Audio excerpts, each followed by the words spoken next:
फुरक़ानिल हमीद क़ुल ला अस्अलुकुम अलैहि अजरा इल्लल मवद्दता फिल क़ुरबा सदक़ल्लाहुल अज़ीम व सदक़ रसूलुहुन नबियुल करीमुल मतीनुल अमीन।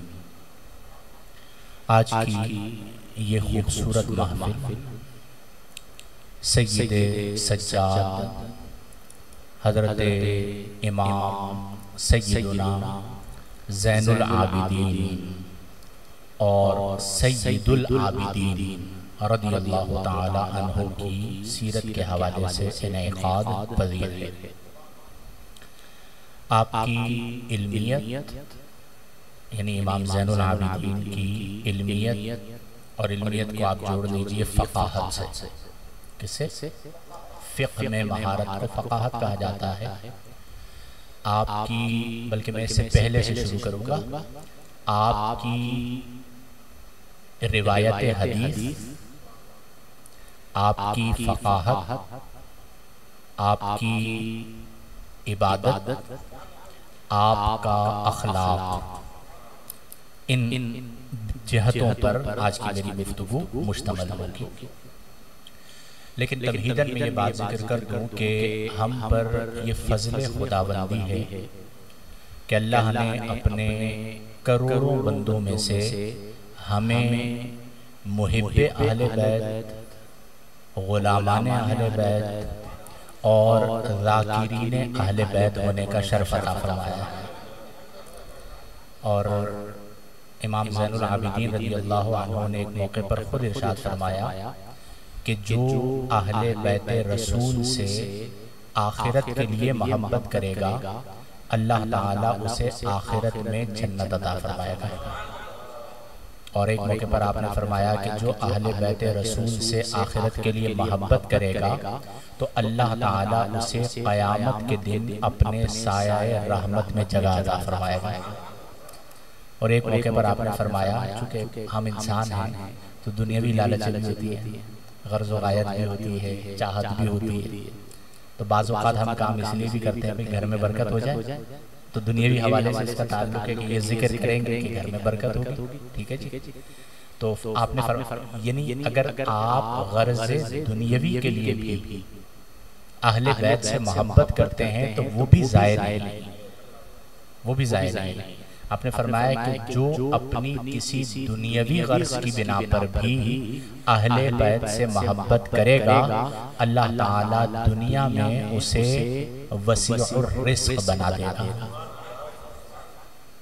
तो अब आप यूँ समझिए कि ये ज़िक्र नजाते दुनिया व आखिरत का हसीन इम्तिज़ाज रखता है, दुनिया की भी नजात और आखिरत की भी नजात।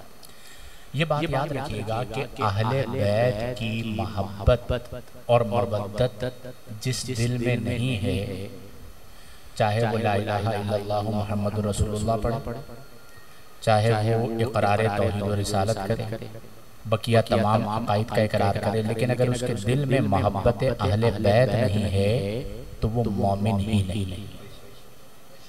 क्या नहीं है? मोमिन ही नहीं। ग़ालिबन इमाम शाफ़ई रज़ियल्लाहु अन्हु का बड़ा खूबसूरत शेर आप फरमाते हैं, या अहल बैत रसूलिल्लाहि हुब्बुकुम, पहला मिसरा है, या अहल बैत रसूलिल्लाहि हुब्बुकुम फ़र्दुन फिल क़ुरआनी अंज़लहु। क्या फरमाते हैं कि ए अहले बैत रसूल तुम्हारी मोहब्बत फ़र्दुन फ़र्ज़ है मिनल्लाहि मिन जानिबिल्लाह फिल क़ुरआनी, उस क़ुरआन में अंज़लहु जिसे अल्लाह ने नाज़िल फरमाया। ये अरबी शेर है इमाम शाफ़ई का, जिसका पहला मिसरा है या अहल बैती रसूलिल्लाहि हुब्बुकुम, दूसरा मिसरा है फ़र्दुन मिनल्लाहि फिल क़ुरआनी अंज़लहु। यानी अब आप सोचिए कि आज हम अहले बैत के लिए अशार कहते हैं तो लोग कहते हैं कि इतना आप बयान करते हैं, आप सोचें कि कितनी बुलंद शान होगी कि फ़िक़्ह शाफ़ई के इमाम इमाम शाफई रज़ियल्लाहु अन्हु शवाफे के पेशवा, जैसे हम हनफी हैं तो हमारे पेशवा इमाम आज़म अबू हनीफा हैं, तो इसी तरह शवाफे के पेशवा इमाम शाफई हैं। और वो इमाम शाफई कहते हैं कि हुब्बे अहले बैत फ़र्ज़ है और इसकी फ़र्ज़ियत साबित मिनल कुरान है। तो इसलिए ये जिक्र जो है ये ज़रिया नजात है। सल्फन खल्फन तमाम बुजुर्गों का इस पर अमल रहा है और हमारे पास तो और कुछ नहीं, यही निस्बत ज़िक्र है। और हमें इस पर बड़ा यकीन है कि इस निस्बत ज़िक्र से अल्लाह ताला क़यामत में नजात अता फरमाएगा। और अभी तो मैंने आपको इमाम ज़ैनुल आबिदीन के 3 कौल सुना दी कि वो खुद कह रहे हैं कि क़यामत के दिन साया रहमत, दाखिला जन्नत और दुनिया में वुसअत रिज़्क़ उसे मिल जाएगा जो अहले बैत रसूल का मुहिब होगा। अब हम सीरत इमाम ज़ैनुल आबिदीन रज़ियल्लाहु अन्हु की जानिब आते हैं। आपका इसमें मुबारक है हज़रत अली। क्या नाम है?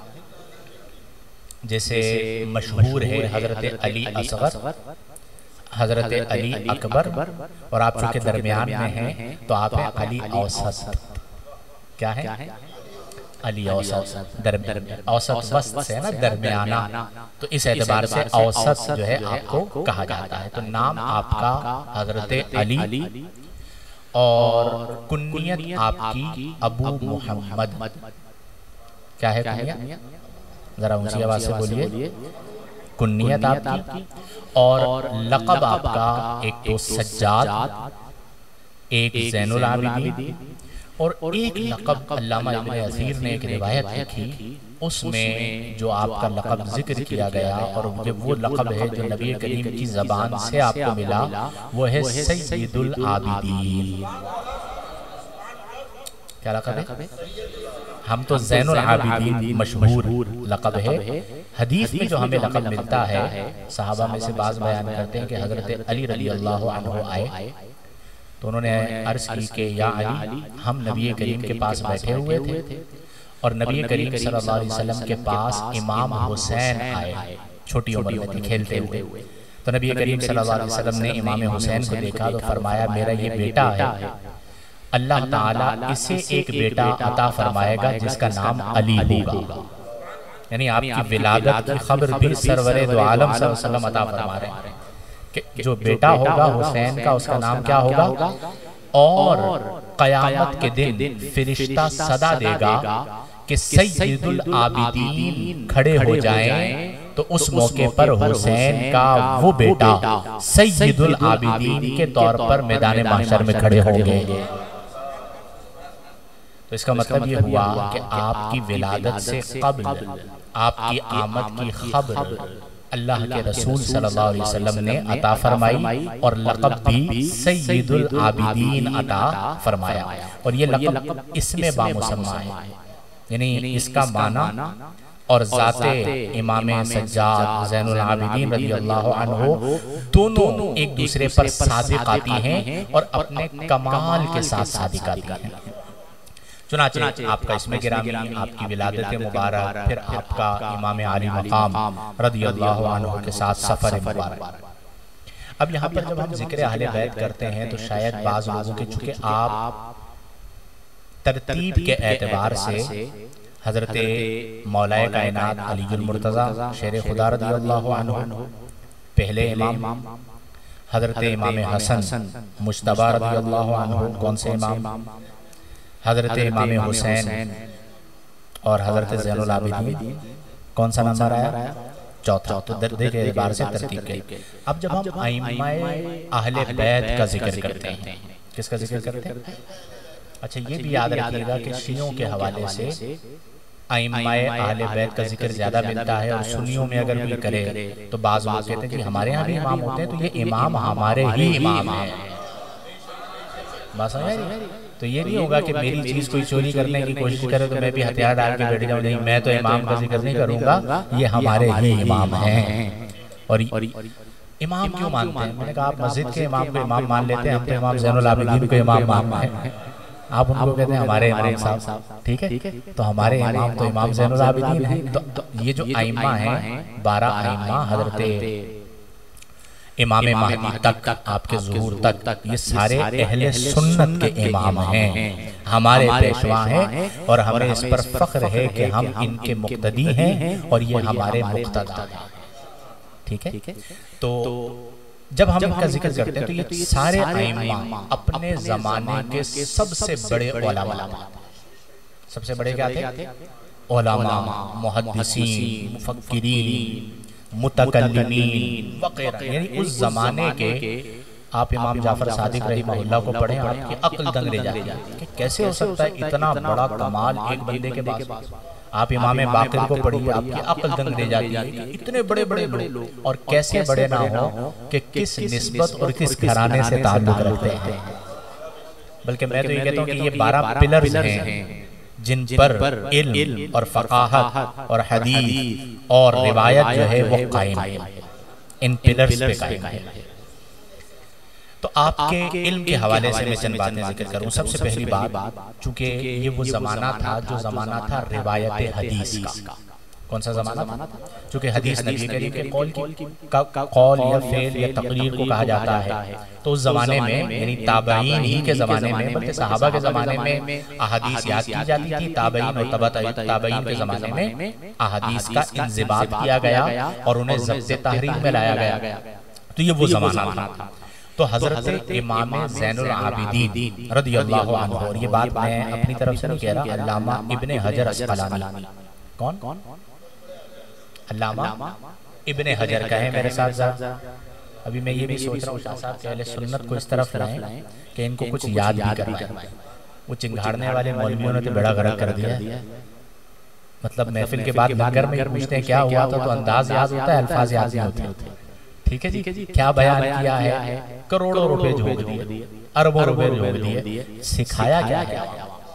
तो अब इस पे जो है ना होना चाहिए कि हम अपनी आवाम को अपने अकायद, नजरियात समझा के और सिखा के और याद करवा के भेजें कि भाई ये हमारा नजरिया, उनसे कोई पूछे तो डंके की चोट पे जवाब दे सके। ठीक है। तो अल्लामा इब्ने हजर, इतना तो याद रहेगा ना। अल्लामा अस्क़लानी भी याद रहे तो अच्छी बात है। बहुत बड़े मुहद्दिस और बड़ी बड़ी कुतुब आपने शुरू है हदीस पर लिखी है, यानी आप ये समझे कि हवाला है, हदीस पर बहस की जाए और अल्लामा इब्ने हजर अस्क़लानी का नाम ना आए, ये हो ही नहीं सकता। तो ये कहते हैं कि इमाम ज़ैनुल आबिदीन रज़ियल्लाहु अन्हु वो इमाम हैं, वो शख्सियत हैं कि जो नबी करीम अलैहि अफ़ज़लुस सलातो व तस्लीम से अहादीस रिवायत करते हैं। क्या करते हैं?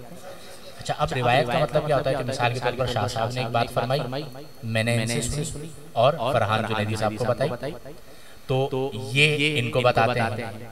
तो अब ये जो बात चली है, आखिरी रावी मिसाल के तौर पर बयान करने वाले ये हैं। तो उनसे पूछे भाई आपको किसने बताया, तो कहेंगे फरहान जुनैदी। उनसे पूछेंगे आपको किसने बताया, शाहिद ने। मुझसे पूछेंगे आपको किसने बताया, तो शाह साहब ने। ये सनद कहलाती है, और इसमें जितने अफराद आते हैं वो रावी होते हैं, और ये रिवायत कहलाती है। और जहां पर जाकर ये रिवायत खत्म होती है और आगे आता है क़ाला रसूलुल्लाह, वो होता है मतने हदीस। वो क्या होता है? मतने हदीस। क्योंकि उससे आगे कुछ है ही नहीं, तो वहां पर फिर कौल आ जाएगा कि अन फुला अन फुला अन फुला अन फुला अन अबी हुरैरा क़ाल क़ाला रसूलुल्लाह सल्लल्लाहु अलैहि वसल्लम कज़ा, कि आखिरी रावी अबू हुरैरा है और अबू हुरैरा ने नबी करीम सल्लल्लाहु अलैहि वसल्लम से सुना के रसूलुल्लाह सल्लल्लाहु अलैहि वसल्लम ने यूं इरशाद फरमाया। तो हज़रत इमाम ज़ैनुल आबिदीन की जो रिवायत हदीस है वो है सिलसिलतुज़ ज़हब। एक लफ्ज़ इसकी जगह लगाऊंगा तो आपको समझ में आ जाएगा, गोल्डन चेन। क्या है? ज़हब गोल्ड को कहा जाता है, सिलसिला चेन। तो ये जो आपका जो नसब है वो भी सिलसिलतुज़ ज़हब है और शजरतुज़ ज़हब है, और आपकी जो रिवायत हदीस है वो भी सिलसिलतुज़ ज़हब है। क्यों? कि जब आप रिवायत करते हैं तो आप रिवायत करते हैं अपने वालिद इमाम हुसैन से। किससे रिवायत करते हैं? अब आप सोचें, रावी इमाम ज़ैनुल आबिदीन, वो किससे रिवायत कर रहे हैं? और इमाम हुसैन रिवायत कर रहे हैं मौलाए कायनात, और मौलाए कायनात रिवायत कर रहे हैं सरवरे दो आलम सल्लल्लाहु अलैहि वसल्लम से। तो गोल्डन चेन है नहीं? तो आप कहते हैं कि कभी आप रिवायत करते हैं इमाम हुसैन से, तो यहाँ से जब चलते हैं तो भी गोल्डन चेन है, और कभी आप रिवायत करते हैं अपने चचा इमाम हसन से, तो यहाँ से जाए चाहे यहाँ से जाए, दोनों रास्तों की मंजिल एक है, क्योंकि वो फिर आगे रिवायत करते हैं हजरत अली से और हजरत अली रिवायत करते हैं सरवर दो आलम सल्लल्लाहु अलैहि वसल्लम से। तो हजरत इमाम हुसैन, हजरत इमाम हसन, हजरत इब्ने अब्बास रईसुल मुफस्सिरीन, इब्न अम्मी नबी सल्लल्लाहु अलैहि वसल्लम, हजरत आयशा सिद्दीका रदियल्लाहु ताला अन्हा, हजरत उम्मे सलमा रदियल्लाहु ताला अन्हा, और एक और मेरे ज़हन से नाम उतर रहा है, आता है तो मैं आपको बाद में बताता हूँ।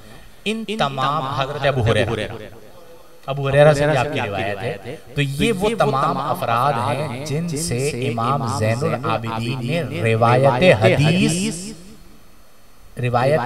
नहीं, रिवायत हदीस सही फरमाई। चूंकि इसकी सेहत पर तो कलाम नहीं हो सकता, सेहत और ज़ौफ पर कलाम होता है ना हदीस में, तो इसकी तो सेहत पे कलाम हो ही नहीं सकता। तो जो रिवायत इमाम ज़ैनुल आबिदीन ने कर दी है वो तमाम रिवायात सही होंगी। तो इसका मतलब ये हुआ कि आपको फन्ने रिवायत हदीस में अल्लाह ने एक खास मकाम अता फरमाया, और जो आज हमारे पास ज़ख़ीरा अहादीस है वो इमाम ज़ैनुल आबिदीन की रिवायत का गोया के सदका है। अच्छा, अब ये तो हो गई हदीस। अब जो फ़क़ीह होता है ना, फ़क़ीह यानी यूँ समझे फ़क़ाहत हदीस के बाद आती है। क्योंकि फ़क़ाहत का माना क्या है? इस्तिंबात, कुरान और हदीस से मसाइल को अख्ज़ करना।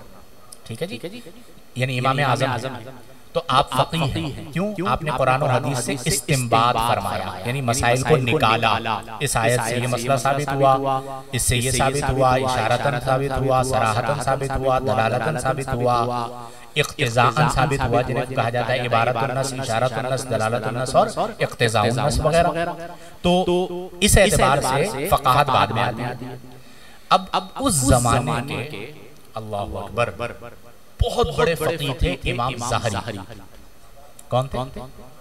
ठीक है, ज़ोहरी भी कहते हैं, ज़ाहरी भी कहते हैं। ठीक है, इमाम ज़ाहबी एक और हैं, ये मैं जिनकी बात कर रहा हूँ इमाम ज़ाहरी। इन्हें बहुत बड़ा मकाम हासिल था, बहुत बड़ा मकाम हासिल था।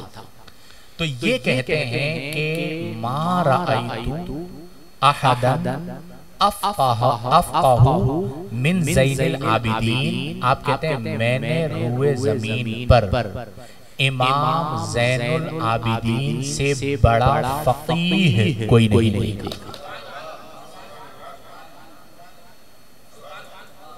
ये कोई मौलवी नहीं कह रहा, ठीक है, ये कोई आम आदमी इमाम ज़ोहरी कह रहे हैं कि मैंने मा रअयतु।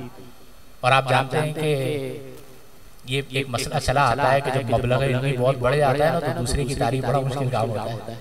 ठीक है ना, मुब्तला होते हैं अपने उसके अंदर के बस मैं अपना ही जिक्र करूं।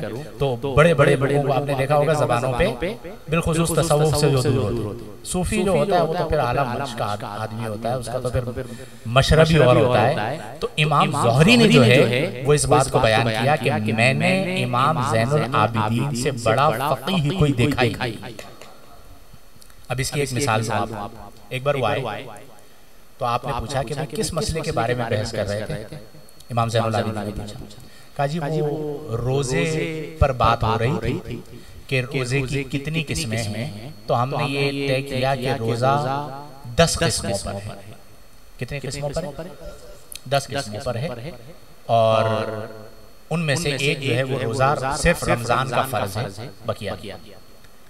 इस बात को उन्होंने अपनी तहक़ीक़ की सूरत में बयान किया। तो इमाम ज़ैनुल आबिदीन ने कहा कि नहीं, जैसा आपने डिस्कस किया वैसा नहीं है। रोज़े की हमारी शरअ में 40 किस्में हैं। कितनी किस्में? बोले जरा ऊंची आवाज़। और सिर्फ कहा नहीं, आपने कहा 10 रोज़े वो हैं जो हलाल हैं, 10 रोज़े वो हैं जो हराम हैं, 14 रोज़े वो हैं कि जिनमें इबाहत है, चाहे रखें चाहे न रखें, चंद रोजे वो हैं। इस तरह करके इमाम ज़ैनुल आबिदीन ने 40 रोजे की किस्में गिनवा दी जो बजुज़ फ़क़ीह के कोई और गिनवा ही नहीं। जो बजुज फकीह के कोई गिनवा ही नहीं सकता, और गिनवाई भी ऐसा नहीं कि गली से किसी को पकड़ा तो उसको गिनवा दी, वो क्रॉस चेक कर सके या ना कर सके। अपने वक्त के एक बहुत बड़े आलिम इमाम ज़ोहरी को जो है वो सारी किस्में आपने गिनवा। तो ये आप रज़ी अल्लाह अन्हु की फ़क़ाहत, फ़हम, फ़क़ाहत का मतलब क्या है? फ़हम फिद्दीन। फ़क़ाहत का ये मतलब यानी आम अल्फाज में दीन की समझ। तो दीन की समझ थी तो आपने इन सब चीज़ों को निकाला ना कि इसकी ये सूरत बनती है, इसकी ये सूरत भी बनती है, ये भी बनती है। उसमें आपने मुसाफिर का भी जिक्र कर दिया, उसमें आपने हज के रोज़ों का भी जिक्र कर दिया, उसमें आपने कफ़ारे के रोज़ों का भी जिक्र कर दिया, उसमें आपने जुमे का रोज़ा अगर कोई अपनी मर्जी से रखना चाहे उसका भी जिक्र कर दिया, अय्यामे बीत का भी जिक्र कर दिया, आपने जो है वो सफ़र के रोज़ों का भी जिक्र कर दिया, पीर के रोज़े का भी जिक्र कर दिया। यानी पूरा इहाता करके रोज़े की मुमकिना जितनी किस्में हो सकती थी वो सारी किस्में इमाम ज़ैनुल आबिदीन ने बयान फरमाई। तो इसका मतलब ये हुआ कि हम जिस इमाम के मुक़्तदी हैं वो अपने ज़माने के सबसे बड़े आलिम भी हैं, अपने ज़माने के बहुत बड़े मुहद्दिस भी हैं, अपने ज़माने के बहुत बड़े फ़क़ीह भी हैं। ये तो सारी चीज़ें जमा हो गई। फिर उसके बाद इमाम ज़ैनुल आबिदीन अपने ज़माने के नबी करीम सल्लल्लाहु अपने ज़माने में नबी करीम सल्लल्लाहु अलैहि वसल्लम की जुमला सिफ़ात के अज़ीम मज़हर भी हैं। ये बहुत बड़ी बात है, जुमला सिफ़ात के मज़हर कामिल इमाम ज़ैनुल आबिदीन। और ये आसान बात, क्योंकि नबी करीम की सिफ़ात का मज़हर होना उसके लिए कितना ज़ब्त चाहिए, उसके लिए कितना बुलंद किरदार चाहिए, उसके लिए कितने आला अखलाक चाहिए। इसकी मैं छोटी सी मिसाल जिक्र करूँ आपको। मशहूर वाक़या आपने शायद ये वाली बात सुनी हो, लेकिन इस बात को मैं जितनी बार पढ़ता हूँ मुझे उतना मज़ा मिलता है। और आप ये बात ही ऐसी है कि आप जितनी बार इस बात को सुनेंगे आपको उतना लुत्फ़ आएगा। आप जानते हैं कि करबला में यजीदियों ने, बदबख्तों ने वो कौन सा जुल्म है जो नहीं ढाया? इससे बढ़कर क्या होगा कि बीमार हैं, आबिदे बीमार हैं और बेड़ियां पहना दी, गले में तौक डाल दिया, खाना पीना बंद कर दिया है, आपकी आंखों के सामने मस्तूरात को बांध दिया गया है, ठीक है, और शहर शहर घुमाया गया है। इससे बड़ा जुल्म हो सकता है? मुमकिन ही नहीं है, बंदा मर जाए। ये इतना बड़ा जुल्म है, फैमिली के साथ मामलात हो तो बंदे की तो जिंदगी वैसे ही खत्म हो जाए। इससे बड़ा जुल्म जो यजीदियों ने किया मुमकिना तौर पर नहीं हो सकता। ये सब कुछ हुआ, उसके बावजूद आपने पूरे करबला को आपने और बीबी ज़ैनब रज़ी अल्लाह ताला अन्हा ने बयान किया, और हर मौके पर आपने डटकर जवाब दिया, खुतबात दिए। और आज हमारे पर जो तारीख़ करबला है वो इन्हीं दो शख्सियात की वजह से, इन्हीं दो शख्सियात की वजह से, वरना हमारे तक वो सारे वाक़यात और उसकी जुज़ियात ना पहुँचती। अब ये सारा मामला हुआ, फिर उसके बाद जो यजीदी ज़ालिमीन थे उन्हें पकड़ने की कोशिश की गई कि उन्हें पकड़ा जाए, सजाएं दी जाएं। तो एक शख्स था सिनान बिन अनस। कौन था? सिनान। ये वो बदबख्त था कि जिसने हजरत अली अकबर रज़ी अल्लाह अन्हु के सीने अतहर में बर्छी मारी थी। ये वो बदबख्त था। और मारने के बाद, यानी एक तो ये जुल्म किया था, उसके बाद उस बर्छी को इसने फख्र के साथ, जैसे हमला करने के बाद फख्र करता है बंदा, फख्र के साथ ऐसे हवा में लहराया था। ये वो बंदा था। अब जब पकड़ धकड़ हो रही थी तो ये भागा, और भागकर जंगल की तरफ आया तो वहां खैमे लगे। क्या लगे? खैमे लगे हुए थे। भूख प्यास की शिद्दत थी, भागा हुआ था, भगोड़ा था, तो भूख प्यास की शिद्दत थी। तो इसने सोचा कि किसी खैमे में जाऊं और जाकर कुछ खाने पीने का मिल जाए। तो ये भागते हुए खैमे के पास आया और खैमे का पर्दा उठाया तो क्या देखा कि अंदर इमाम ज़ैनुल आबिदीन तशरीफ फरमा। तो फौरन इसने पर्दा गिराया और वहां से ये भाग खड़ा। इमाम पाक ने खादिम को दौड़ाया कि जाओ इस बंदे को पकड़ के लेके। वो भागता हुआ गया और उसने उस शख्स को पकड़ लिया और लेकर आया। आपने उससे कहा कि भाई तुम क्यों आए थे और क्यों भागे? तो उसने कहा मैं भूखा था, प्यासा था, इसलिए आया था, फिर मैं भाग गया। तो आपने उसे अपने पास बिठाया, खाना खिलाया, और 3 दिन। कितने? हमारे पास अगर दोस्त भी 2 वक्त का मेहमान आ जाए तो हमारा हाल क्या होता है? बे यार ये होटल में रुक जाता, घर पे आने की जरूरत क्या थी इसको? दोपहर का खाना खिला दिया, अब रात के चक्कर में बैठा हुआ है। ज़र्फ हमारे छोटे हैं छोटे, बहुत छोटे, छोटे कह रहे हैं आप, बहुत छोटे। अल्लाह हमें हिदायत अता फरमाए। और हमारा जो मजहबी तबका है इनके तो बहुत ज्यादा ही छोटे हो गए। तरबियत खत्म हो गई है ना, खानकाही निज़ाम जो माजी में था वो नहीं रहा। पहले क्या होता था कि जो खानकाहों में आते थे ना, आपके यहाँ तो अब भी माशाल्लाह एक फकीराना जिंदगी मौजूद है। पहले यही होता था कि जो लोग आते थे ना तो खानकाहों में उनके दिल सुथरे होते थे और उनके ज़र्फ को बड़ा कर दिया जाता था। वो फिर तमाम मखलूक़ात से प्यार करते थे, ये उनका आलम हुआ करता था। जी तो अब आप सोचें कि इमाम ज़ैनुल आबिदीन ने 3 दिन तक, कितने दिन तक उसकी मेहमान नवाज़ी, कितने दिन?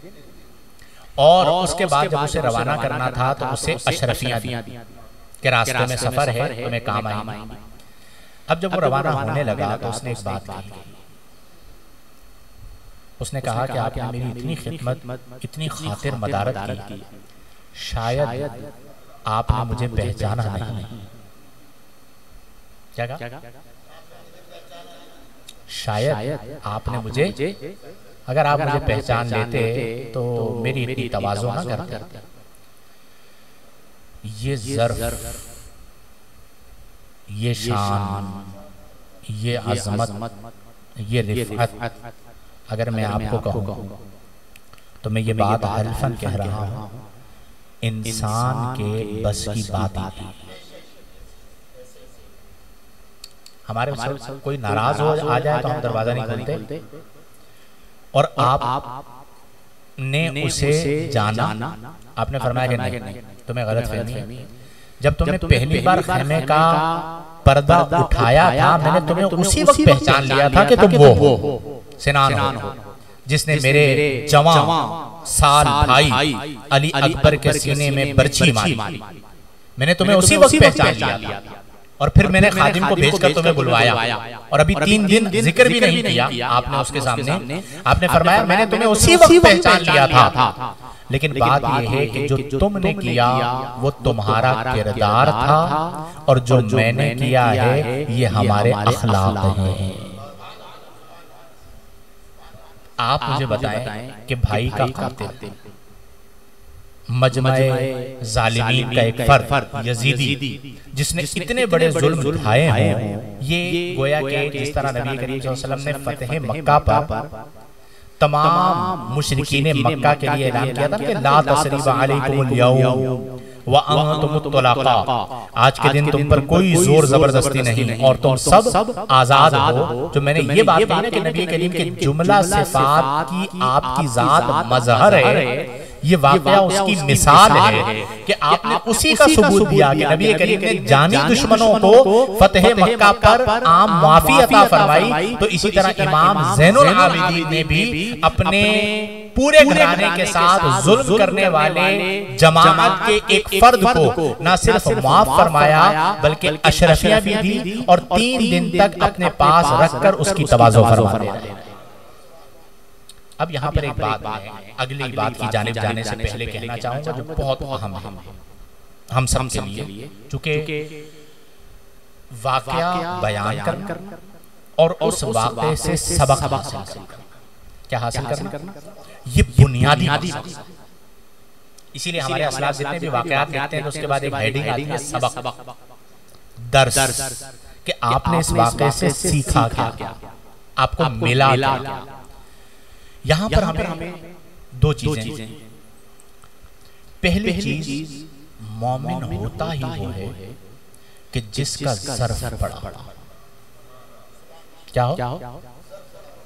ज़र्फ से मुराद आप दिल ले लीजिए, आसान है। दिल क्या हो? चूंकि दिल पर ही अनवार व तजल्लियात होती हैं, और जब तक दिल उसका अहल ना हो जाए तो अल्लाह ताला उसमें अनवार व तजल्लियात नहीं डालता। तो अब अगर आप रूहानियात में, सुलूक में, तरीक़त में तरक्की चाहते हैं तो सबसे पहला काम आपको ये करना होगा कि दिल को क्या करें, बड़ा बड़ा। अच्छा, ये आसान भी है, मुश्किल भी। क्या है? कैसे? आसान तो यूं है कि आप फकीर की सोहबत में बैठे, वो इतनी जूतियां सीधी करवाएगा, ठीक है। खानगाहों में पहले ये होता था, बड़े बड़े आते थे, बड़े बड़े इल्म वाले, तुम्हारी ड्यूटी है जितने मेहमान यहाँ पे आएंगे उनकी जूतियां साफ करनी है, जूतियां सीधी करके रखनी। अब वो वक्त का इमाम, वक्त का आलिम और एक आम फकीर गली वाला आ रहा है तो उसकी जूती सीधी कर रहा है। तो फकीर की सोहबत जो है ना, वो फिर चूंकि एक होता है कौल, एक क्या होता है, एक होता है फेल। फकीर कौल से नहीं समझाता, आलिम कौल से समझाता है, बातों से, अल्फाज से। फकीर जो है ना वो फिर करवाता है। फकीर की सोहबत मिल जाए ना तो बंदा इंसान बन जाता है और उसकी सोहबत इंसान बना देती है और वो इंसान बना के छोड़ देता है, ठीक है। और फिर बंदा बदलता भी ऐसा है, वो कहा जाता है कि रंग बातों से कम सोहबत से ज्यादा चढ़ता है, चढ़ता ही सोहबत से। तो एक सूरत तो ये है कि फकीर बन जाए। दूसरी सूरत ये है कि अपने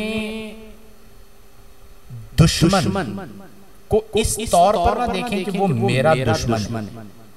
वो क्या है? उसे इस तौर पर देखें कि वो अल्लाह का बंदा और रसूलुल्लाह का उम्मती है। ये जिहद का फर्क है। अगर आप किसी को इस जिहद से देखेंगे ना कि ये बंदा अब्दुल्लाह है, अल्लाह का बंदा है और उम्मत है रसूलुल्लाह सल्लल्लाहु अलैहि वसल्लम की, उसने आपके साथ कितनी भी ज्यादती क्यों ना की हुई हो, ये दो निस्बतें आपकी ज्यादती को पसे पुष्ट डलवा देंगी और आपको उस बंदे से प्यार होगा। है कि नहीं ऐसी बात? अब इमाम ज़ैनुल आबिदीन ने जिस बंदे की खातिर तवादो की, उसने जितना बड़ा जुल्म किया हुआ था, मेरी और आपकी जिंदगी में जिन्हें हम अपना दुश्मन समझते हैं, अपना मुखालिफ मुकाबिल समझते हैं, उनका जुर्म उस लेवल का होता है? मुमकिन ही नहीं है, मुतसव्वर ही नहीं, होता ही नहीं। और उसके बावजूद हम 10-10 साल उन बातों को अपने दिलों में रखते हैं। आज मुझसे लोग पूछे ना जी, रूहानियत नहीं मिलती, कुर्ब का मजा नहीं मिलता, मुराक़बे का लुत्फ़ नहीं मिलता, सैर इल्लाह नहीं मिलती, मिनल्लाह नहीं मिलती, सैर फिल्लाह नहीं मिलती, ठीक है, सब्र मिनल्लाह माअल्लाह इल्लाह नहीं मिलता। उसकी वजह क्या है? उसकी बुनियादी वजह यह है कि जहां पर ये सारी चीजें आनी हैं आपने उसको खराब किया, उसको क्या किया, तो फिर आपको कैसे मिलेगा? ये तो अल्लाह का जिक्र है, ये तो रूहानियत है। पाक बर्तन में आएगी तो पाक दिल में आएगी, बर्तन दिल है तो दिल पाक होगा तो ये चीज मिलेगी। तो इसके लिए अपने दिलों को क्या करें? साफ माफ करें। नबी करीम ने फरमाया सिलमन का ला तस्रीबा अलैकुम। तो अगर हमारी जिंदगी में दो चार और हमेशा याद रखिएगा कि आदमी छोटा बड़ा नहीं होता। क्या? सोच छोटा बड़ा, बड़ी सोच है तो बड़ा आदमी वो होगा कि जिसके पास दुश्मन भी आके बैठे तो वो उसे भी ये कहना भी गवारा नहीं करता कि तुमने फलां वक्त में ये किया था, वो उसे भी माथे पर शिकन लाए बगैर खुशामदीद कहता है। तो एक बात जो आज आपने सीखनी है इस वाक़े से कि हमने अपने दिलों को क्या कर देना है, माफ। और मैं आपको ये बात हल्फल बता रहा हूँ कि जिस बंदे के अंदर ये चीज एक बार आ जाए वो सदाबहार हो जाता है। क्या हो जाता है? उसकी वजह क्या है? फिर कुड़ता ही नहीं कि मुझे बदला देना। वो कहता है तुम्हारा काम है पत्थर मारना, हमारा काम है फल देना, क्योंकि हम फलदार दरख्त और मारो पत्थर और फल देंगे। तुम्हें दुनिया में खुशी होगी, हमें अजर आखिरत में मिल जाएगा।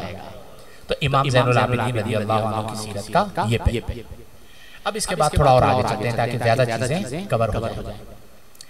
आपका जो मशहूर लक़ब है वो है ज़ैनुल आबिदीन। बोलिए मेरे साथ, क्या लक़ब है? और एक लक़ब मैंने जो नबी करीम से मंसूब सय्यिदुल आबिदीन। यानी आप आबिदीन के सरदार इस माना में, और ज़ैनुल आबिदीन यानी आप इबादत गुजारों की जीनत हैं। जीनत इख्तियार करता है ना, तो आप गोया के जीनत हैं आम लोगों की नहीं, किनकी? तो आपको अल्लाह ने इबादत और रियाजत का एक ऐसा शर्फ और एक ऐसा शगफ अता फरमाया कि जिसकी मिसाल एक वाकया में इसमें सुनाता हूं। एक तो आप कसरत से नवाफिल पढ़ते थे, हजार हजार नवाफिल अदा किया करते थे, एक रात में मशहूर है। एक बार ऐसा हुआ कि आप नमाज पढ़ रहे थे, शैतान कोशिश करता है बेगाने की, हर तरह से कोशिश की आप पर उसका कोई वार ना चला। तो शैतान उस नमाज के दौरान सांप की शक्ल में मुतशक्किल हो गया। किस शक्ल में? सांप की शक्ल में मुतशक्किल हो गया। सांप की सूरत इख्तियार की कि मैं आपको डराता हूं ताकि आप नमाज छोड़ दें। अब उन्हें पता नहीं कि जिनके बारे में तुम ये सोच रहे हो वो औलादे आली हैं और ज़ैनुल आबिदीन हैं।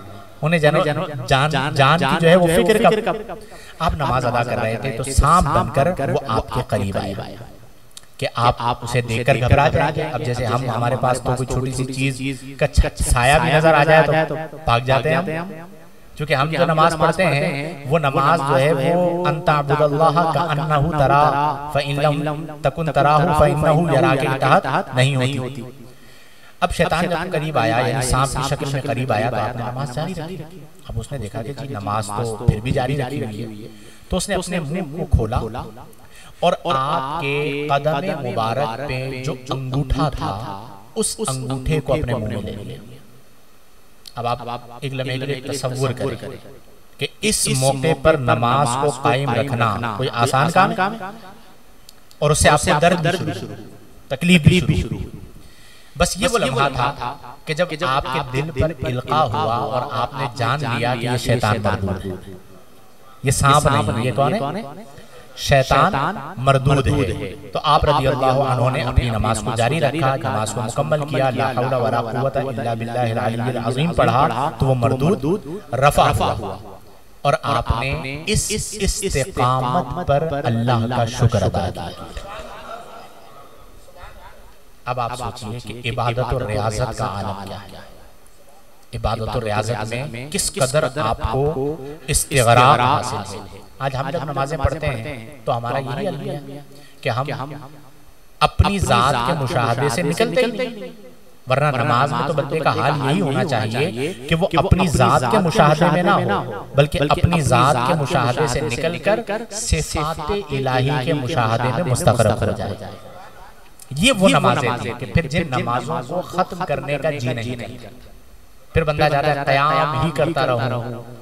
सय्यदा कायनात फरमाया करती थी ना, मौला तूने रात को इतना छोटा बनाया कि तेरी बंदी का सजदा खत्म ना हुआ और तेरी रात खत्म हो गई।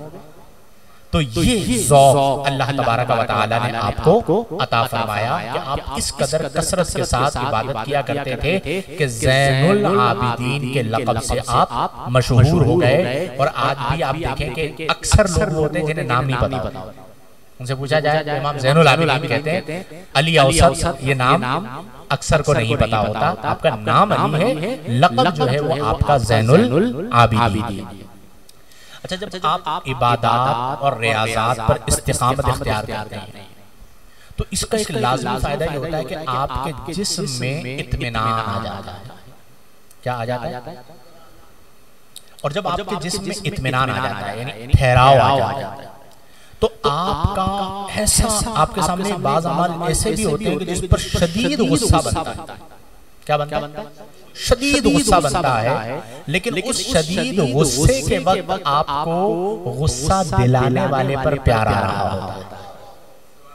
और ये जिंदगी इतनी खूबसूरत जिंदगी है कि अगर एक बार आपको मिल जाए तो आप बोलेंगे क्या ही जिंदगी। मियाँ बीवी के फटे खत्म हो जाएंगे, अम्मा अब्बा के साथ झगड़ा खत्म हो जाएगा, बहन, क्योंकि हमारे यहाँ पे होता है बहन भाइयों के दरमियान झगड़ा जरा सी बात पे होता है और कई दिनों तक चलता रहता है, क्योंकि एक दूसरे को माफ नहीं करते और जर छोटा है। तो इतनी सी बात को लेकर तमाशा बना दिया और पूरे घर के सुकून को हमने बर्बाद कर दिया। अब मैं आपको एक दो बातें और सुनाऊं ताकि आप खुश हो कि हम किन इमाम के मुक़्तदी हैं। एक शख्स आया अब हमारे पास भी ऐसा होता है ना, मुफ्ती साहब फलां जो है ना वो आपके बारे में ये ठीक है जी, कोई भी आके कहता है गीबत कर रहा था, ये कह रहा था, अच्छा और क्या कह रहा था, जिसने ये कहा ना और क्या कह रहा था, वो सब कुछ हो सकता है, सूफी नहीं हो सकता। समझ में आ रही है? वो सूफी हो ही नहीं, क्योंकि वो फिर उसके पीछे पड़ रहा है। ये हमारे बुजुर्गों का तरीका ही नहीं। अच्छा हम तो ये कहते हैं क्या कह रहा है, ये कह रहा है, बस आप बेफिक्र हो जाओ, इसके बाद भी कोई रिपोर्ट हो तो लेके आ।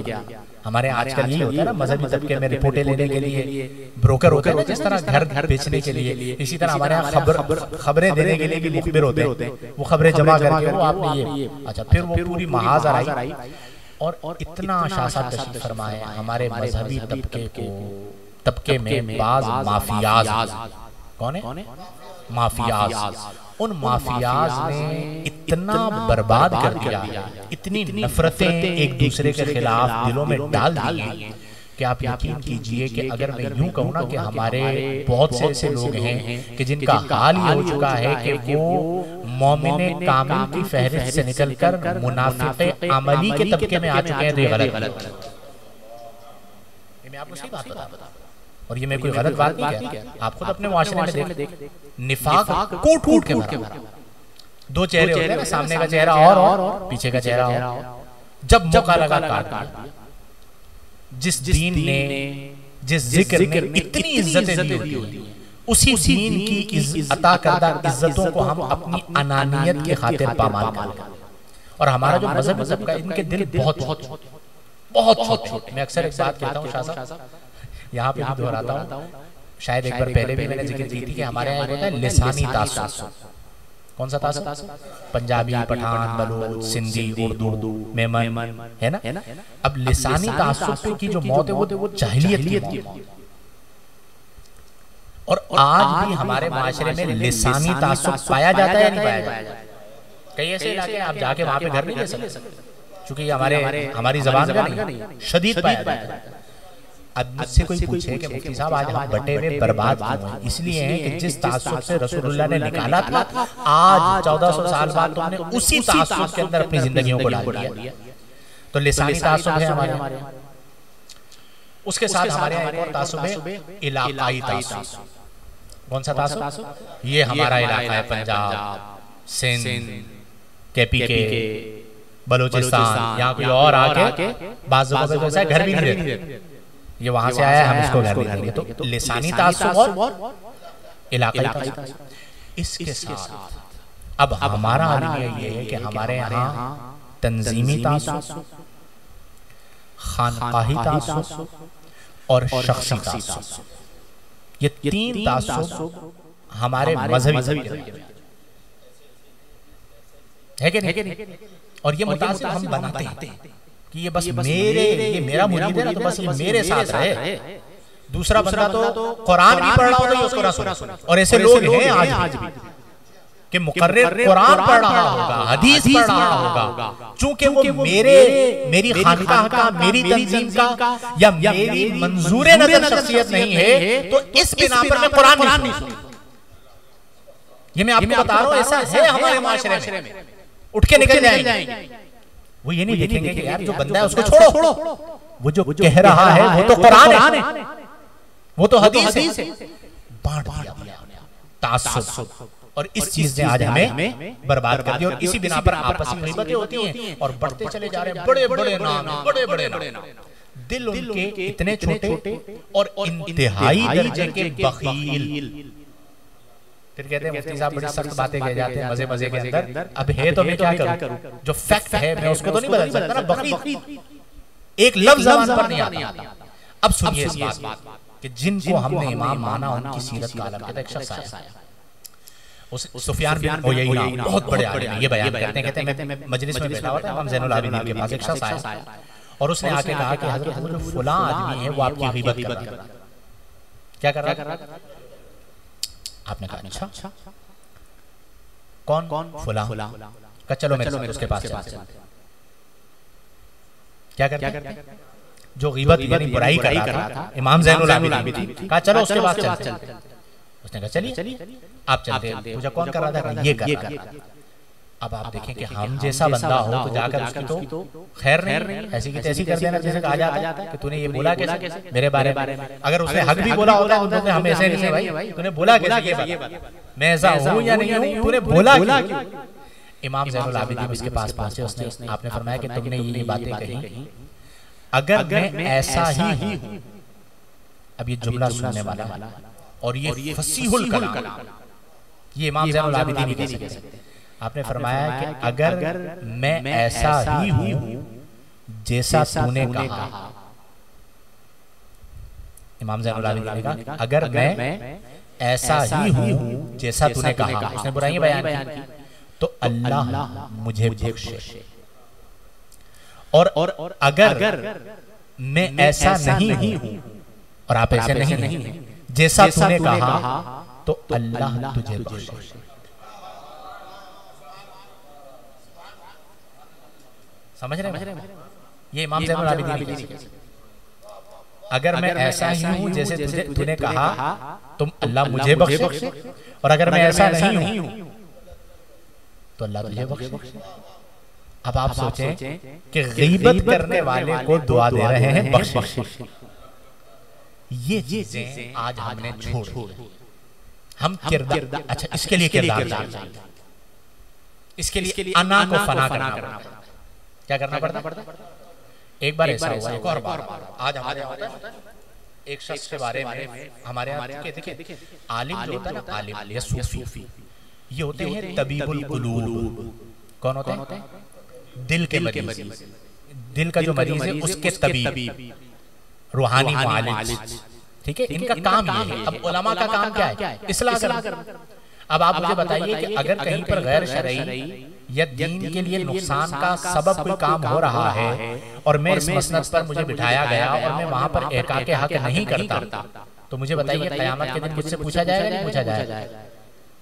हमारे यहाँ हाल ये हो गया कि बाज़ औक़ात किसी की इस्लाह करें तो वो उसे ज़ातियात पर ले जाता है।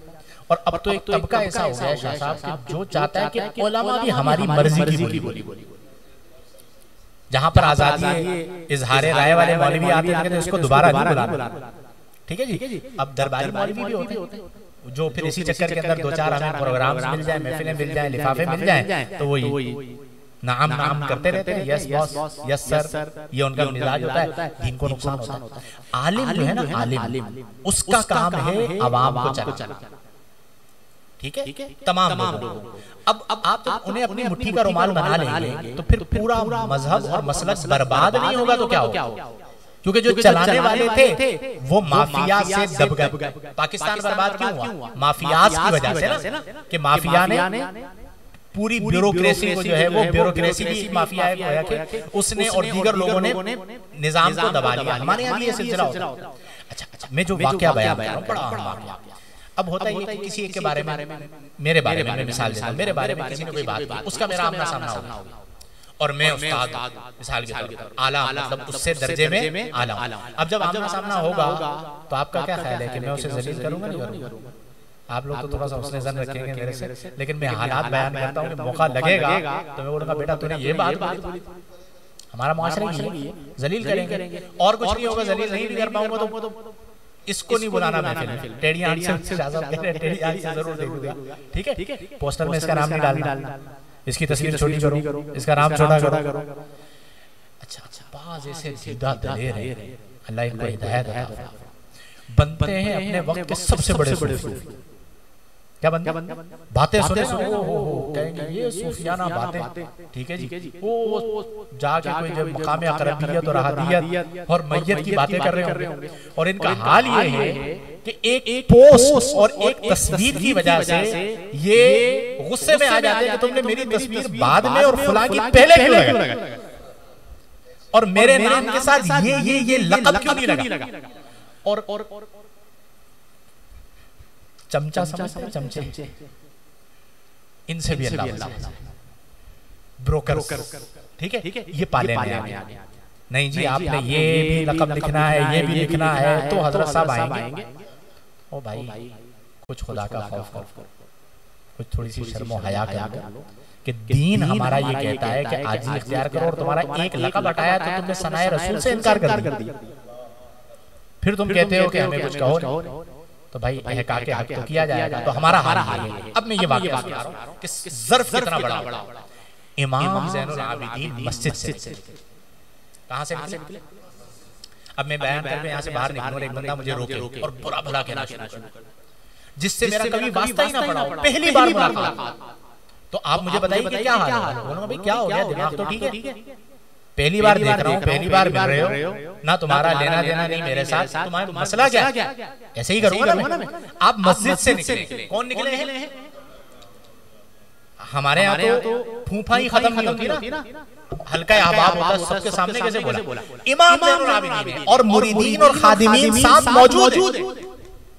और जैसे आप मस्जिद से आए तो एक शख्स ने आपको इंतहाई दर्जे में बुरा भला कहना शुरू कर दिया, बदकलामी तक वो चला गया। तो इमाम ज़ैनुल आबिदीन रज़ियल्लाहु अन्हु ने सब्र के साथ, ये होता है ज़र्फ, उसकी सारी बातें सुनी। उस सारी बातों को सुनने के बाद आपने फरमाया कि क्या तुम्हारा मेरा कभी ताल्लुक रहा है? उसने कहा नहीं, आपसे ताल्लुक तो कभी नहीं रहा। तो कहा फिर तुम्हारी मुझसे नाराजगी किस बात पे? क्यों मुझे इतना बुरा भला ये नाराजगी किस बात पे? अच्छा, हमारे यहाँ बहुत सारे इख्तिलाफात की बुनियाद होती है गलत। क्या होती है? असल मामले कुछ और। अगर आप साहिब मामला से मिलकर डायरेक्ट पूछ लें तो मसला ही खत्म हो जाए, लेकिन वो गलतफहमी पर फिर हजार गलतफहमियां और पैदा कर लेते हैं और उम्रें गुजार देते हैं, एक दूसरे के जनाजे में जाते। इमाम ज़ैनुल आबिदीन ने पूछा कि तुम्हारा मेरा कभी ताल्लुक रहा? कहा नहीं। तो आपने बोला फिर इतना गुस्सा किस चीज का? गुस्सा मत करो, उसे समझाया और अपने पास से गालिबन 5000 या 500 अशरफियां उसे तोहफतन अता फरमाई। ये किरदार अशरफियां तोहफे में, बस अशरफियों का मिलना था और इस वाक़े का होना था। उस शख्स ने कहा कि वल्लाह आप ही औलादे रसूल हैं, क्योंकि इतना बड़ा ज़र्फ औलादे रसूल के अलावा किसी का नहीं। समझ में आ रही है? अब आप सोचें कि अल्लाह तबारक व तआला ने कितनी बुलंद बाला शान और कितना ज़ब्त और कितनी बर्दाश्त और कितना हुस्न सुलूक और कितना जज्बा रहम। आज हम जिनका जिक्र कर रहे हैं तो हम अपनी जिंदगी में छोटी छोटी चीजें तो लेकर आए ना। बीवी को तो माफ कर सकते हैं, भाई बहनों को तो माफ कर सकते हैं, पड़ोसियों को तो माफ कर सकते हैं, दोस्तों को तो माफ कर सकते हैं। डाउन टू अर्थ, आजिज़ी के साथ। हमारे जूते बंदा ना उठाए ना तो हम गुस्से में आ जाते हैं। हम पहुंच जाए, जूते वाला ना पहुंचे तो कहाँ गायब था भाई? जिसे हमने अपने साथ रखा हुआ होता है प्रोटोकॉल के लिए, हमारे साथ अफराद होते हैं, ठीक है। इमाम ज़ैनुल आबिदीन, ये आखिरी वाक़या फिर इजाज़त चाहूंगा क्योंकि 1 घंटा हो गया। इमाम ज़ैनुल आबिदीन आपकी बांदी थी, बड़ा खूबसूरत वाक़या, इसे भी जब पढ़ें लोग लगता है। वो तश्त उठाया है, ठीक है, गलती से पाँव हिला और वो तश्त जो था वो इमाम ज़ैनुल आबिदीन के चेहरे पर आ गया। अब आप सोचिए, अगर हमारे घर में काम वाली छोटी सी गलती करे तो हम क्या करते हैं? हराम का पैसा, तनख्वाह दे रहे हैं, अंधी हो गई, सही तरह पकड़ नहीं सकती थी, गिलास को गिरा दिया, एक लम्हे में फिरौन बन जाती है। फिर 100 बातें करें, उस बेचारी की इज्जत को हम तार तार कर देते हैं, दबा दबा। उससे तशद्दुद, वो भी जानती थी इमाम ज़ैनुल आबिदीन और वो बांदी भी इमाम ज़ैनुल आबिदीन। तो इल्म वाले के पास जो बैठेगा वो भी क्या बनेगा? तो उसने कुरान की आयत पढ़ी, वल काज़िमीनल गैज़। क्या पढ़ा? अब फितरी तकाज़ा होता है ना, एकदम कोई चीज गिरी तो बंदा गुस्से से ऊपर देखेगा, ये फितरी तकाज़ा होता है इंसान होने के नाते। तो आपने वो जैसे ही गिरा ऊपर की तरफ देखा, वो भी इल्म वाली, उसने फौरन पढ़ा वल काज़िमीनल गैज़, गुस्से को पी जाने वाले। इमाम ज़ैनुल आबिदीन मुस्कुराए और फरमाया गुस्सा पी लिया। आज का मौलवी होता है कहता मेरे सामने आयत पढ़ता है, मेरे से ज्यादा पता तेरे को। हाँ, एक तो गलती की है फिर आयत पढ़ता है। तावील करने पे मौलवी आ जाए तो उसको कौन बचाएगा? समझ आ रही है बात? वो तो फिर एक लम्हे के अंदर जो है वो उलमाए सूफ़ी की बात कर रहा हूं। हाँ, आलिम हो गौसे आज़म जैसा, रज़ियल्लाहु अन्हु, आलिम हो बाबा फरीद जैसे, आलिम हो ख्वाजा गरीब नवाज जैसे, आलिम हो दाता साहब जैसे, आलिम हो साबिर कलियर रहमहुल्लाह जैसे, निजामुद्दीन औलिया जैसे, ठीक है जी, बख्तियार काकी रहमहुल्लाह जैसे, उनमें फिर आप यही सिफात नजर आएंगी, ठीक है। तो उसने आयतुल बल काज़िमीनल गैज़ आपने फरमाया पी लिया। उसने अगला हिस्सा पढ़ दिया, कहा यही मौका है आजाद करवाने का, करवा लो, बांधी थी ना, तो आजाद होने का यही मौका है। अगला हिस्सा पढ़ा, वल आफीना अनिन नास, गुस्सा पी जाने वाले, वल आफीना अनिन नास, और माफ कर देने वाले। तो आपने फरमाया जाओ मैंने तुम्हें माफ किया, चली जाती, लेकिन अगला हिस्सा बाकी था, वल्लाहु युहिब्बुल मुहसिनीन, वल्लाहु अल्लाह एहसान करने वालों को, आपने फरमाया जाओ मैंने तुम्हें आजाद किया। अब आप सोचिए कि कितना बुलंद, कि गुस्सा भी पी लिया, माफ भी कर दिया। अच्छा, माफी जो है ना वो दिल से होती है, किससे होती है? बड़े बड़े मरदूदुल फिक्र लोग हैं हमारे यहाँ, सामने जाओ तेरे को माफ कर दिया, क्या कर दिया? माफ कर दिया, माफ कर दिया, दिल में रखा बाबा। और जब लगता है अगर तुमने माफ किया तो फिर दिल में क्यों रखा? ठीक है, तो माफी कहां से होती है और अल्लाह किसे देखता है? क्योंकि माफी का अजर किसने देना? तो अल्लाह ताला ज़ाहिर अमल को नहीं देखता। इन्नल्लाह ला यंजुरु इला सुवरिकुम वला इला अमवालिकुम वलाकिन्नल्लाह यंजुरु इला कुलूबिकुम व निय्यातिकुम। अला व इन्न फिल जसदि मुदग़ा इज़ा सलुहत सलुहल जसदु कुल्लु व इज़ा फसदत फसदल जसदु कुल्लु अला वहियल क़ल्ब। कि अल्लाह ताला ना तुम्हारे चेहरों को देखता है, ना तुम्हारे मालों को देखता है, अल्लाह ताला तुम्हारे दिलों को देखता है और तुम्हारे आमालों को देखता है। और एक रिवायत में तुम्हारी नीयतों को देखता है। मोमिन बदनीयत नहीं हो सकता। क्या नहीं हो सकता? बदनीयत। और बदनीयत उमूमी तौर पे सुधरता भी नहीं। समझ में आ रही है बात? बकिया सारे सुधर जाते हैं, बदनीयत मर जाता है लेकिन उसकी बदनीयती नहीं जाती। तो ये दुआ किया करें कि अल्लाह ताला हमें बदनीयतों से बचाए, बदनीयती से बचाए। तो इमाम ज़ैनुल आबिदीन ने ये तीनों काम किए कि गुस्सा भी पी लिया, माफ भी कर दिया और एहसान भी कर दिया। तो आज हमारी जिंदगी में भी ऐसे बहुत से लोग हैं जिन्होंने हमें दुख पहुंचाया। तो आज हम सीरत इमाम ज़ैनुल आबिदीन से ये लें कि ठीक है, उसने जो किया ये उसका अमल, मैंने अपने रब की रिजा के लिए ताकत रखने के बावजूद इसे माफ कर। क्योंकि माफ वहीं पे माना जाएगा जहां पे आप ताकत रखते हो। क्या रखते हैं? यही लोग हैं जो अपने से नीचे वाले के लिए माफी नहीं है और अपने ऊपर वालों के लिए माफी ही माफी है, क्योंकि ताकत नहीं रखते ना बदला लेने की। ठीक है, तो उनके लिए रवैया और इनके लिए रवैया और। लेकिन सीरत अहले बैत ये है कि सब इंसानों के लिए रवैया बराबर होना चाहिए। तो ये इमाम ज़ैनुल आबिदीन रज़ियल्लाहु अन्हु की सीरत से आपका इल्म, आपकी रिवायत हदीस, आपकी फ़क़ाहत फ़ी दीन, आपकी इबादत, आपकी रियाज़त, आपके अखलाक़ करीमाना, आज हम सबको इस चीज की जरूरत है कि ये जो मैंने बातें अभी आपको बताई हैं, सिर्फ ये बात बल्कि मैं और शॉर्ट कर देता हूं। आपकी इबादत के दो वाक़या मैंने सुना। आपके अखलाक में आप तीन वाक़या ज़हन में रख लें। एक सिनान वाला वाक़या, दूसरा गीबत करने वाले के लिए दुआए बख्शिश वाला वाक़या, और तीसरा वो मस्जिद के बाहर जिसने किया। ये तीन वाक़या ज़हन में रखने, ठीक है? अखलाक और आपकी इबादत, आपके अखलाक और आपका अफ़्व दरूज़, ये तीन चीजें मैं आपको गारंटी करता हूं कि अगर आपने इन तीन चीजों को अपना लिया, आपकी जिंदगी बदल जाएगी, आपके घर का माहौल अच्छा हो जाएगा, आपकी प्रोफेशनल लाइफ अच्छी हो जाएगी, क्योंकि आपका फिर दुश्मन नहीं रहेगा। एक बंदा भी नहीं होगा। आप दिन में जाके तो एक बंदा ढूंढ के लेके आओ इस हुए जमीन पर कि जिससे मेरी दुश्मनी हो जाती बुग़्ज़ और इनाद की बिना पर, तो एक वक्त ऐसा आएगा कि आपको एक बंदा भी नहीं, बल्कि फिर एक वक्त तो ऐसा आ जाता है कि आपका जानी दुश्मन भी आपके सामने आएगा तो आपको उस पर प्यार आ रहा होगा। तो ये कब होगा? जी हाँ, ये कब होगा? जब आप सीरत इमाम ज़ैनुल आबिदीन को अपनाएंगे।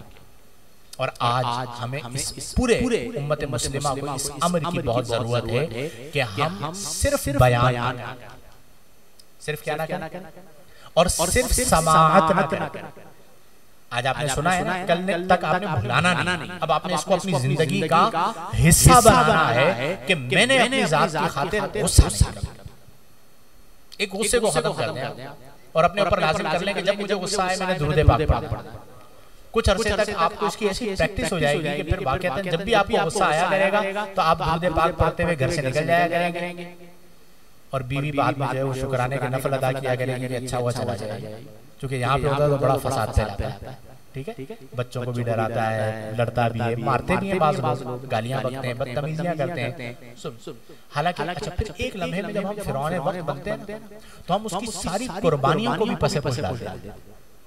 एक ज़ौजा, आपने देखा है कि आपके लिए कितनी कुर्बानियां दी। आप जब अपने अब्बू से अलग हो रहे होते हैं तो आपके दिल का हालत क्या होती है? जब शादी के बाद कई साल गुजरने के बाद भी आपको अलग घर लेके दिया जाए और सामान उठा के आप लेके जा रहे होते हैं तो आपके दिल का हाल क्या होता है? ये बीवी थी जो अपने माँ बाप को और अपनी 20-22 साल जिंदगी जिस घर में गुजरी आपके लिए छोड़ कर आ गई। फिर आपका ख्याल, आप कम लेकर आए, ज्यादा लेकर आए उसने, फिर बच्चों के साथ कितनी मेहनत, अम्मी का भी ख्याल रखा, अब्बा का भी ख्याल रखा, आपकी बहनों का भी ख्याल रखा, हक पर होने के बावजूद चुप रही कि जालिम फैमिली से वास्ता पड़ गया है, अगर हक के लिए आवाज उठाऊंगी तो ये मुझे भगा देंगे, घर से निकालने की बेचारियां मजबूर होती हैं और उन्हें पता है कि कोई जिंदगी नहीं है बात की, वो बर्दाश्त कर। ये जो सारी तकलीफ दे जिंदगी ये खत्म हो जाएगी। क्यों? आपका दिल सुधरा होगा तो आप ठीक है भाई, गलती हो गई, नमक ज्यादा हो गया, वक्त पे पानी और चाय नहीं मिली, कोई मसला नहीं। सब हमारे सूफिया के यहाँ इस बात पर इख्तिताम करते हैं, एक इस्तिलाह है ज़ब्त और बस्त। क्या इस्तिलाह है? सूफिया फरमाते हैं जिसका ज़ब्त जितना ज्यादा होगा उसका रूहानी बस्त अल्लाह ताला उतना ज्यादा कर देगा। ठीक है, जितना उसके अंदर कब्ज़ होगा, कब्ज़ का मतलब रोकना, कब्जा को कब्जा इसीलिए कहा जाता है कि जालिम की जगह को अपने गैर कानूनी तौर पर अपने पास रोक लेता है। तो कब्ज जो है ना, बस यानी हम ये चाहते हैं कि रूहानी तौर पर बस खुशहाली की हो, रूहानी दुनिया में हम तरक्की करें। तो ये रूहानी तरक्की तब होगी जब आप ज़ब्त करें। क्या करेंगे? चूंकि ज़ब्त में नफ्स से जंग, किससे जंग? नफ्स चाहता है रिएक्ट करो, बदला कमेंट करो, जवाब बोलो। अब आप अपने नफ्स को मार, ये जो आप अपने नफ्स को मार रहे हैं ये मैदान में काफिर से जिहाद करने से बड़ा जिहाद अकबर कर रहे हैं। नफ्स से जिहाद अकबर, यानी मैदान में जाके काफिर से लड़ना आसान है, लेकिन नफ्स के साथ लड़ना, लेकिन अल्लाह तबारक व तआला की मारिफत मिलती ही उसे है जो नफ्स के साथ लड़ता है। तो मैं उम्मीद करूं आप तमाम अहबाब और बवास्ताए कैमरा जो लोग हमें सुन रहे हैं, जिन्होंने गुफ्तगू को समाअत किया, आप सब इबादत में पाबंदी इख्तियार करेंगे इंशाअल्लाह। पांचों नमाज़ें, मुमकिन हो तो तहज्जुद, सलातुल लैल, नवाफिल। नंबर 2 अपनी रात की खातिर इंतकाम। नंबर 3 अपने दिल को वसी कर, साफ, जो आए उसे अल्लाह की रज़ा के लिए, वो जाने या ना जाने, क्योंकि ये क्या जिहाद है। आजकल तो माशरा ही ऐसा नहीं कि माफ कर दे, ये दुनिया जीने कहाँ देती है। आपको माफी का अजर उस बंदे ने थोड़ी देना है, इस माफी का अजर तो अल्लाह ने अपने जिम्मे करम पर लिया है कि तुम मेरे बंदे को माफ करो, मैं तुम्हें माफ करूंगा।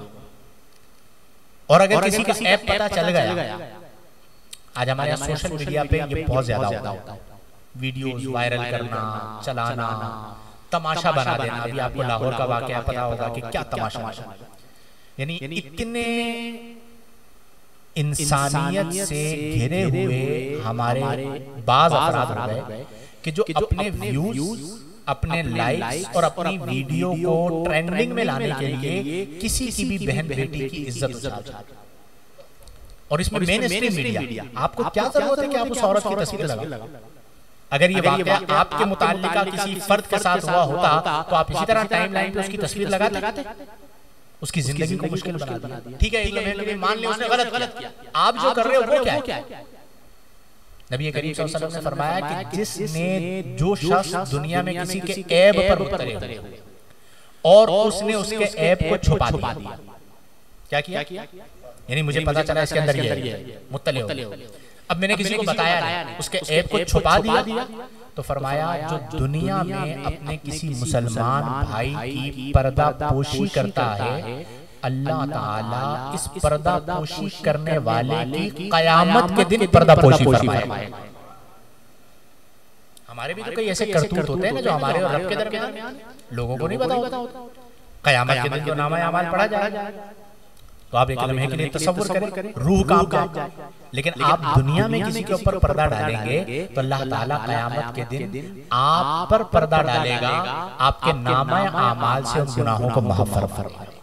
तो किसी की पगड़ी ना उठाएं, किसी से बदला ना लें, अल्लाह की रज़ा के लिए माफ कर दें। मैं अल्लाह के हुज़ूर दुआ करता हूँ कि अल्लाह ताला सय्यदे सज्जाद के सदक़े में हमें दुनिया और आखिरत में नजात अता फरमाए, रोज़े क़यामत आपकी शफ़ाअत अता फरमाए, इस ज़िक्र की बरकत इस पूरे घर को अता फरमाए, आप तमाम हाज़िरीन को अता फरमाए, तमाम नाज़िरीन जो सुन रहे हैं या नाज़िरात जो ख़वातीन हमारी बहनें बेटियां सुन रही हैं उन्हें अता फरमाए, और आपकी सीरत को अमली तौर पर अपनाने की तौफ़ीक़ अता फरमाए। व आखिरु दावाना अनिल हम्दुलिल्लाहि रब्बिल आलमीन।